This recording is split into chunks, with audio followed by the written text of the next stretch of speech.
Hello friends, मेरा नाम है अंजलि गुप्ता और स्वागत करती हूँ आपका अपने परिवार स्टडी विद इंजीनियर सुहेल में। तो हम लोगों ने कल जो अधिगम से रिलेटेड थ्योरी पढ़ी थी, ठीक है। आज जो है अधिगम से रिलेटेड एक नई थ्योरी को हम लोग डिस्कस करेंगे, जो कि थॉर्नडाइक का अधिगम सिद्धांत है, ठीक है। आपने ज़रूर नाम सुना होगा थॉर्नडाइक का। तो आज हम लोग पढ़ने वाले हैं थॉर्नडाइक का अधिगम सिद्धांत। इन्होंने क्या दिया था? प्रयास एवं त्रुटि का सिद्धांत, ठीक है, ट्रायल एंड एरर मेथड, ठीक है।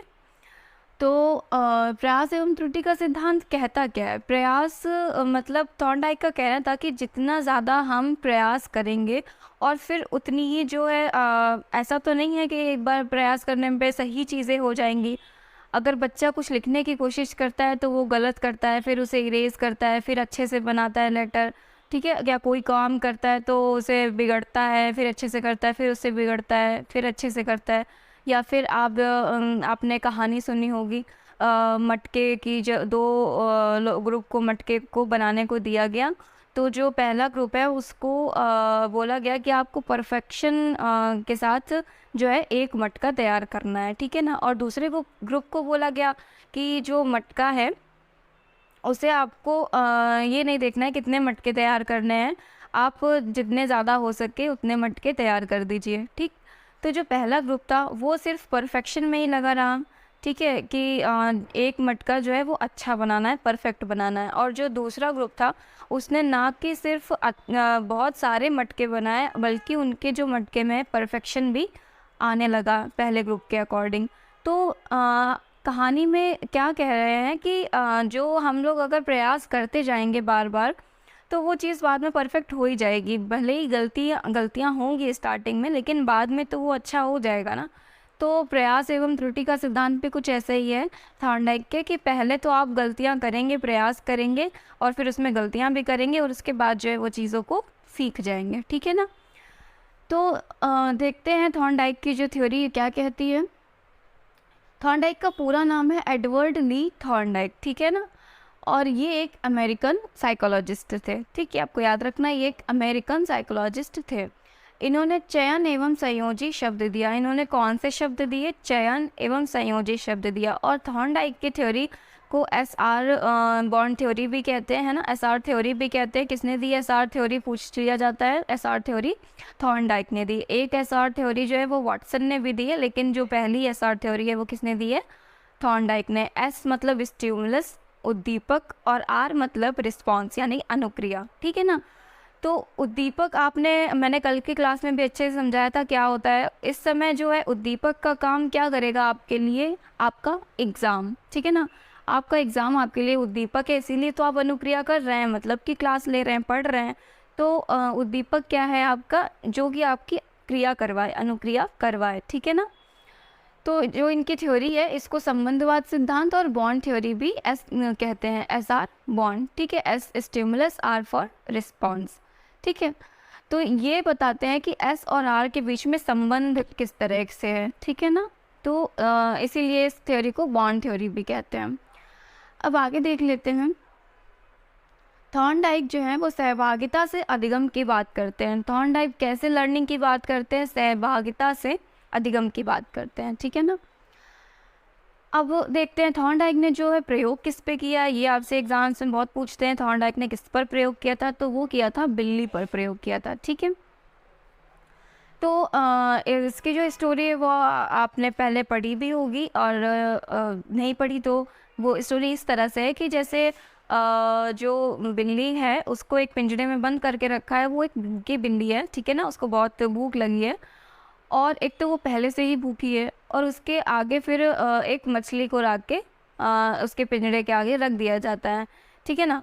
तो लेकिन कुछ इस तरह से व्यवस्था है कि जो अगर बिल्ली जो है वो लीवर को दबाती है तो मछली वो खा सकती है, ठीक। तो एक तो वो पहले से भूखी है, उससे ऊपर से उसका जो स्टिमुलस है उसको और बढ़ा दिया गया, जो उसकी उत्तेजना को या उद्दीपक को और ज़्यादा बढ़ा दिया गया मछली को रख के। तो वो क्या है, और ज़्यादा बिल्ली जो है अनुक्रिया आप करेगी, ठीक है ना।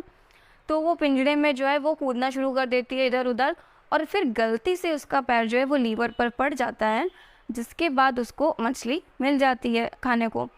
तो एक दिन वो ये करती है, फिर नेक्स्ट डे क्या होता है, वो थोड़ा बहुत हाथ पैर मारती है और लीवर पर पैर पड़ जाता है और फिर वो मछली खा लेती है। उसके बाद क्या होता है, ऐसे करते करते एक समय ऐसा आता है कि जब वो उसे पता चल जाता है कि उसको कहीं और हाथ पैर मारने की ज़रूरत नहीं है, उसको सिर्फ़ और सिर्फ लीवर पे ही पैर मारते हैं और उसको मछली खाने को मिल जाती है। तो वो क्या हो गया, फिक्स हो गया कि वो सीख चुकी है। अब प्रयास करते करते, त्रुटि करते करते वो अब सीख चुकी है कि उसे लीवर पर पैर मारना है और मछली जो है वो मिल जाएगी उसको। तो बिल्ली पर प्रयोग किया गया, बिल्ली पर प्रयोग किया थॉर्नडाइक ने। तो उसमें क्या है, कुछ स्टेप्स भी हैं जो थॉर्नडाइक ने बताए। DSSB PRT की तैयारी कर रहे हैं तो अपनी तैयारी को और भी बेहतरीन करने के लिए ये आपकी चक्षु पब्लिकेशन की आपकी एक बुक आती है। चक्षु पब्लिकेशन प्रकाशन की ये बुक है और ये बहुत ही अच्छी बुक है आपकी DSSB PRT एग्ज़ाम के लिए, ठीक है। और इसमें दोस्तों जो सबसे इम्पोर्टेंट चीज़ है आपके लिए क्या मिलेगी, इसमें देखिए साथी आपको लगभग आपको 4500 प्लस, ठीक है, आपको 4500 प्लस बहुविकल्पीय प्रश्न मतलब MCQs क्वेश्चन मिलेंगे। 25 सॉल्व्ड पेपर आपको इसमें देखने को मिलेंगे और ये 100% गारंटी है दोस्तों कि ये बुक आपकी बहुत ज़्यादा अच्छी होने वाली है आपकी DSSB PRT एग्ज़ाम के लिए। इसमें आपके सभी विषयों को इंक्लूड किया गया है, जैसे सामान्य जागरूकता है, सामान्य बुद्धि एवं तर्क शक्ति क्षमता है और आपकी संख्यात्मक योग्यता है, इंग्लिश लैंग्वेज है, सामान्य हिंदी है और आपकी शिक्षण विधियां हैं। तो इस बुक का दोस्तों लिंक हमने डिस्क्रिप्शन में दिया है। जिसको भी दोस्तों ये बुक परचेस करनी है DSSB के लिए, बहुत ही अच्छी बुक है, वो नीचे जाकर डिस्क्रिप्शन में लिंक मिलेगा, वहाँ जाकर आप इस बुक को परचेस कर सकते हैं। आपकी तैयारी और भी ज़्यादा बेहतर होने वाली है। अब कैसे स्टेप्स हैं इनको देख लेते हैं। पहला स्टेप है ड्राइव। ड्राइव मतलब चालक। चालक क्या, उसकी भूख, ठीक है ना। यहाँ पर ड्राइव का काम क्या करेगा, उसकी भूख जो है वो ड्राइव है जो उससे काम करवाएगी, ठीक है ना। फिर है गोल। अब उसको गोल मिलेगा कि मुझे मछली को खाना है, ठीक है ना। लेकिन फिर आता है ब्लॉक कि वो तो एक अभी बंद है पिंजरे में तो कैसे खा सकती है। फिर रैंडम मूवमेंट। फिर चौथे स्टेप में आता है रैंडम मूवमेंट। वो रैंडमली मूवमेंट करती है, इधर उधर हाथ पैर मारती है, घूमती है, जो भी करती है, ठीक है ना, परेशान होती है खाने के लिए, तो रैंडम मूवमेंट होगा, ठीक है। फिर उसके बाद चांस सक्सेस। उसके बाद कुछ ना कुछ चांस बनेंगे कभी ना कभी, है ना। लीवर पर पैर पड़ेगा कभी ना कभी, तो चांस सक्सेस फिर उसको मिलने लगते हैं। फिर सिलेक्शन ऑफ प्रॉपर मूवमेंट। अब क्या है ना, वो सिलेक्ट कर चुकी है कि हाँ यही मूवमेंट मुझे करना है, इसी मूवमेंट पे जो भी ये मूवमेंट करेगी, जैसे ही लीवर पर पैर पड़ेगा उसको खाना मिल जाएगा। तो क्या है, सिलेक्शन ऑफ प्रॉपर मूवमेंट। इधर उधर अब उसको पैर मारने की ज़रूरत नहीं है, हाथ पैर मारने की, है ना। फिर आता है 7th स्टेप जो कि है फिक्सेशन। अब उसको फिक्स हो चुका है कि वो लीवर पर पैर मारेगी और उसे खाना मिल जाएगा। तो ये हो गए आपके सारे 7 स्टेप्स, है ना। 7 स्टेप्स में बिल्ली क्या है, वो ट्रेंड हो चुकी है, प्रयास और त्रुटि करते करते वो ट्रेंड हो चुकी है, फिर उसे खाना कैसे मिलेगा, ठीक है ना। एक और एग्जांपल, जैसे कि ये जो ड्राइव है, मान लीजिए आपका एग्ज़ाम इस समय ड्राइव का काम करेगा, है ना।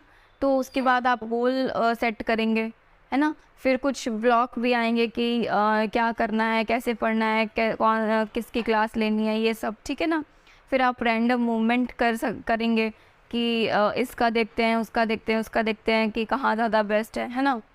फिर उसके बाद आपको लगता है कि हाँ ये सही पढ़ा रहे हैं या ऐसा इनसे पढ़ना ज़्यादा सही है, चांस सक्सेस। फिर सिलेक्शन ऑफ प्रॉपर मूवमेंट।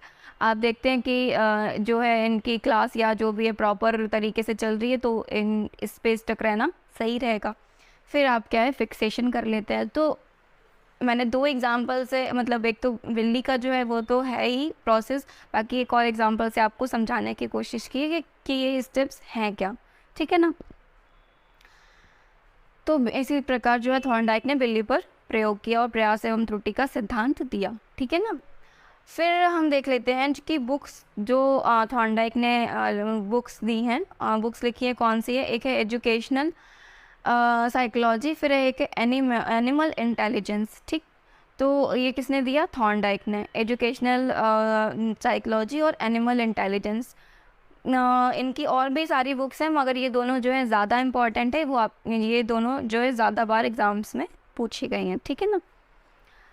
अब ये हम लोगों ने बात कर ली सिद्धांत की थॉर्नडाइक के। अब कुछ नियम भी हैं जो थॉर्नडाइक ने दिए हैं, उनको भी हम डिस्कस कर लेते हैं कि कौन से नियम दिए हैं, ठीक है ना। तो लॉ ऑफ लर्निंग, अधिगम के नियम कौन से दिए हैं ये हम देख लेते हैं। पहला है प्राथमिक नियम और दूसरा है गौण नियम, ठीक है ना। प्राथमिक नियम क्या है, 3 हैं आपके, और जो सेकेंडरी हैं वो कैसे हैं, 5 हैं, ठीक है ना। प्राथमिक नियम में पहला है अभ्यास का नियम, ठीक। अभ्यास का नियम आपका क्या कहता है कि आप जितनी ज़्यादा प्रैक्टिस करेंगे उतना ही ज़्यादा आपको अच्छे रिजल्ट मिलेंगे, ठीक है ना। तो अभ्यास जैसे कि आपने मैथ्स है, जितना प्रैक्टिस किया आपको उतने ही ज़्यादा मैथ्स जो है अच्छी आने लगेगी, जितने ज़्यादा आपने क्वेश्चंस की प्रैक्टिस की। ऐसे ही सीडीपी में आप जितना ही प्रैक्टिस करेंगे क्वेश्चंस की उतनी ही अच्छी सीडीपी आपको समझ में आएगी, है ना। तो अभ्यास का नियम क्या है, आपको जो है अभ्यास करते ही रहना चाहिए, तभी आपको जो है वो रिज़ल्ट मिलेंगे, उससे ज़्यादा अधिगम अच्छा होगा, ठीक है ना। और अभ्यास के नियम में भी 2 उपनियम हैं, जैसे कि उपयोगिता का नियम और अनुपयोगिता का नियम। ऐसा नहीं है कि अभ्यास करने में आपको पहली बारी में ही एकदम परफेक्ट आंसर मिल जाए, या पहली बारी में ही आपको सब कुछ समझ आ जाएगा, अधिगम आपकी हो ही जाएगी, ऐसा भी नहीं है। तो अभ्यास के नियम में जो पहला है ना उपयोगिता का नियम, कि उपयोग कुछ तो उपयोग में होगा और कुछ अनुपयोगी भी होगा, जो कि आपके जो ट्रायल्स हैं वो बेकार भी जाएंगे, है ना। तो ये 2 हो गए, उपयोगिता का नियम और अनुपयोगिता का नियम। फिर सेकंड हम देख लेते हैं तत्परता का नियम या लॉ ऑफ रेडीनेस।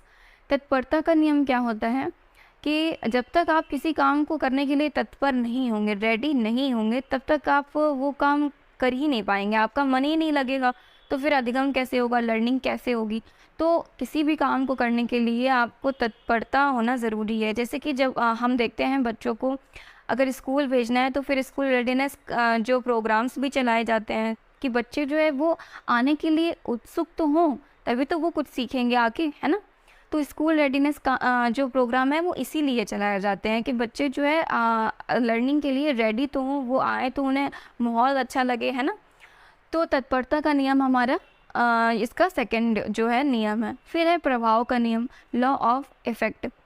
अगर आपने कोई काम किया, ठीक है ना, और उसका जो है प्रभाव नहीं पड़ा किसी चीज़ पर, या उसका रिज़ल्ट नहीं मिला, तो फिर क्या है, आप फिर उस चीज़ को करने में इतना ज़्यादा मन नहीं लगाएंगे। तो प्रभाव होना भी बहुत ज़रूरी है, इफ़ेक्ट आना भी बहुत ज़रूरी है, ठीक है ना। तो यही इनका थर्ड नियम है, प्रभाव का नियम, कि प्रभाव अगर कोई काम कर रहे हैं तो फिर प्रभाव उसका होना ज़रूरी है, ठीक है ना। Law of effect. तो ये जो प्राथमिक नियम है ये बहुत इम्पॉर्टेंट है, और गौण नियम भी इम्पॉर्टेंट है। अगर ये आपसे मान लीजिए पूछा जा रहा है 70% या 80%, तो भाई 20% इसका भी चांस है, 30% की ये गौण नियम भी आपसे जो है वो पूछे जाएंगे, जो इधर पे लिखे हुए हैं, ठीक है ना। तो ये आपसे पूछ लेते हैं इस तरह से कि तत्परता का नियम किसने दिया, थॉर्नडाइक ने, है ना। इस तरह से क्वेश्चन पूछ लिए जाते हैं। अभ्यास का नियम किसने दिया, तो इस तरह से आपके ये नियम जो है प्राथमिक नियम यहाँ पे ख़त्म होते हैं। फिर हम देखते हैं गौण नियम क्या है।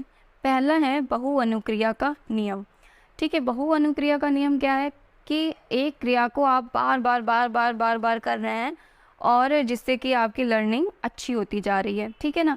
तो जो बहु अनुक्रिया का नियम है वो किस पर बेस्ड है, प्रयास एवं त्रुटि के नियम पर ही आधारित है, ठीक है ना। जितनी ज़्यादा हम क्रिया करेंगे उतने ही ज़्यादा हम जो है परफेक्ट होते जाएंगे, ठीक। तो ये बहु अनुक्रिया का नियम है। सेकंड है मनोवृत्ति का नियम या लॉ ऑफ एटीट्यूड या अभिवृत्ति का नियम। मनोवृत्ति का नियम क्या होता है कि जैसा हमारा एटीट्यूड होता है हम उसी तरह से सीखते हैं। अगर हमारा एटीट्यूड या हमारा जो नज़रिया है, या हम सोचते हैं ये चीज़ ख़राब है, मुझे इसे नहीं सीखना है, तो फिर आप उसे नहीं सीख सकते हैं ना, कितनी भी कोशिश कर ली जाए। तो आपका एटीट्यूड किसी काम को लेकर क्या है, पॉजिटिव होना चाहिए, ठीक है ना। आपकी जो मनोवृत्ति है वो आपकी पॉजिटिव होनी चाहिए, तभी आप किसी चीज़ को अच्छे से सीख सकते हैं, ठीक है ना। तो मनोवृत्ति का नियम क्या है, कैसा आपका माइंड सेट है वो भी जो है ज़रूर प्रभाव डालता है। कैसा आपका माइंड सेट है तभी आप जो है वो अधिगम कर सकते हैं, ठीक। फिर क्या है आंशिक क्रिया का नियम। आंशिक क्रिया का नियम क्या कहता है कि आप किसी काम को अगर कर रहे हैं, ठीक है ना, तो आप उसे छोटे छोटे पार्ट्स में डिवाइड कर दीजिए। अब ऐसा नहीं है कि आपका एग्ज़ाम है और आप सारा जो है वो एकदम लेके बैठ गए सारे सिलेबस को कि आज सारा ख़त्म करना है, ऐसा नहीं होता है। अधिगम कैसे होता है कि आप थोड़ा थोड़ा मतलब छोटे छोटे पार्ट्स को लेकर पढ़ें, थोड़ा थोड़ा डेली पढ़ें, तो आपको वो ज़्यादा इफेक्टिव होगा, ठीक है ना। तो थर्ड इसका क्या है, आंशिक क्रिया का नियम है। आप जितना ही ज़्यादा काम को छोटे छोटे भागों में अगर डिवाइड कर देते हैं तो वो आपके लिए ज़्यादा इजी हो जाता है और अधिगम भी ज़्यादा अच्छे तरीके से होता है, ठीक है। फिर है सादृश्यता का नियम। सादृश्यता का नियम क्या कहता है, पूर्व ज्ञान को जोड़कर कुछ नया करना, ठीक है ना। आपके जो भी पूर्व ज्ञान आपने कहीं से भी गेन किया है और आपने उसको जोड़ के कुछ नया किया है, तो वो क्या है, आपका सादृश्यता का नियम, ठीक है ना। फिर इसका फिफ्थ साहचर्य रूपांतरण का नियम। साहचर्य रूपांतरण का नियम क्या कहता है, पूर्व क्रिया को अन्य परिस्थिति में लागू करना। जो भी आपने पूर्व क्रिया की हुई है उसको अन्य परिस्थिति में लागू करना, ये आपका क्या कहलाता है, साहचर्य रूपांतरण का नियम। आपसे इसका जो मतलब इसका कोई वो नहीं पूछेगा, आपसे ही पूछ लेंगे कि बहुअनुक्रिया का नियम या आंशिक क्रिया का नियम ये किसने दिया है ना। तो ये आपसे क्वेश्चन पूछे जाते हैं, ठीक है ना। इसका कोई आपसे पूरा जो इसका हमने ब्रीफ में दे रखा है ये सब नहीं पूछते हैं, ठीक है। फिर लेकिन समझने के लिए तो बहुत इंपॉर्टेंट है, आपको लिखना पड़ेगा कि आपको तो समझ में आए कि ये चीज़ें हैं क्या, है ना। तो साहचर्य रूपांतरण का नियम क्या है, पूर्व क्रिया को अन्य परिस्थिति में लागू करना। अब जैसे कि आपने आज जो है वो CDP सीखी, ठीक है। अब फिर आपने अपने एग्ज़ाम्स में इसको जो है वो अप्लाई करने की कोशिश की इसकी थ्योरी को, तो ये क्या है, पूर्व क्रिया को आगे वाली परिस्थिति में आपने लागू किया, ठीक है ना। तो ये आपका क्या हो गया, साहचर्य रूपांतरण का नियम हो गया, ठीक है। तो ये 3 जो है प्राथमिक नियम हो गए और 5 ये जो है वो गौण नियम हो गए, ठीक। बाकी हम लोगों ने ये तो अच्छे से पढ़ ही लिया है कि बिल्ली पर प्रयोग किस तरह से किया और उसके स्टेप्स किस तरह से थे, ई बुक्स हो गई। तो इस तरह से ये थॉर्नडाइक का प्रयास एवं त्रुटि का सिद्धांत जो है वो हम लोगों ने अच्छे से पढ़ा और आई होप आपको बहुत अच्छे से ये जो है समझ में आया होगा। तो आप इसका स्क्रीनशॉट ले लीजिए, फिर हम लोग आगे देखते हैं।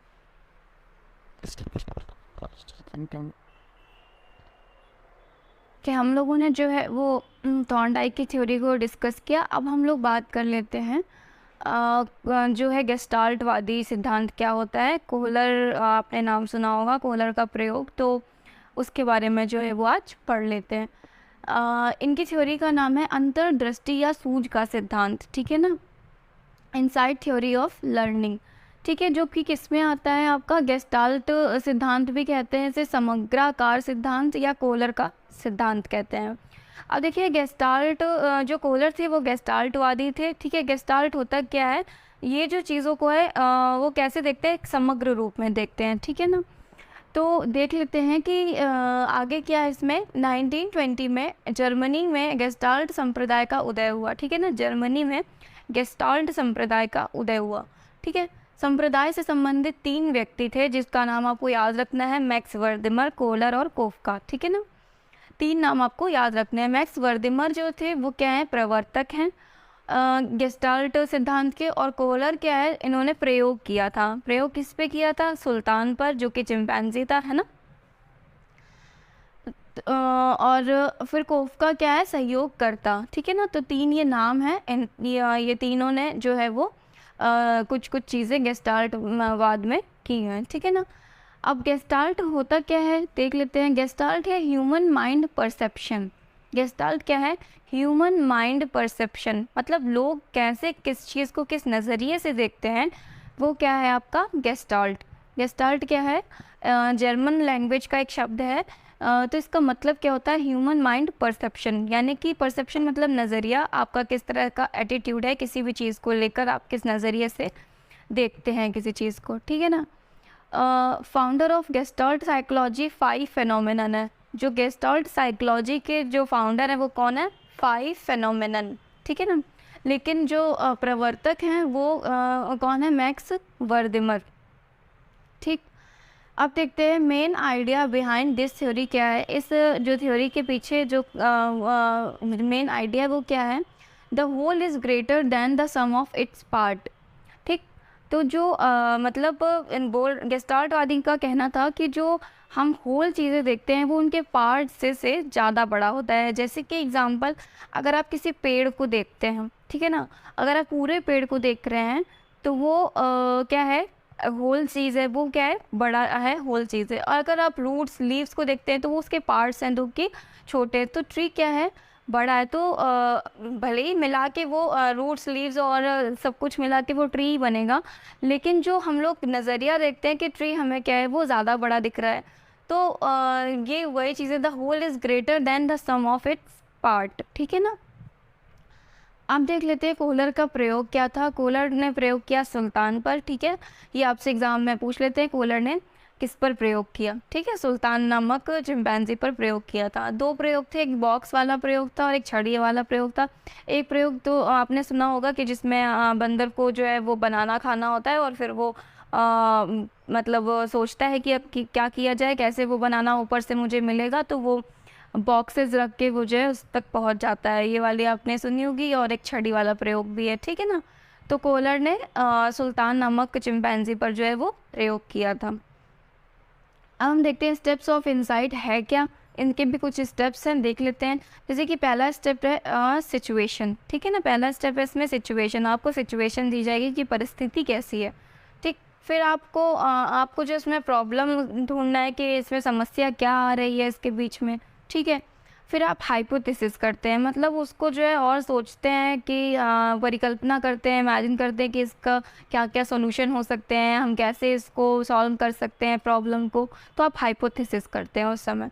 उसके बाद जो स्टेप होता है वो होता है इनसाइट, मतलब सूझ। आपको जो है उस टाइम पे आइडिया आ जाता है कि हाँ मुझे क्या करना है। तो वो कैसा एक्सपीरियंस होता है, एक आहा वाला एक्सपीरियंस होता है कि हाँ मुझे आइडिया आ गया।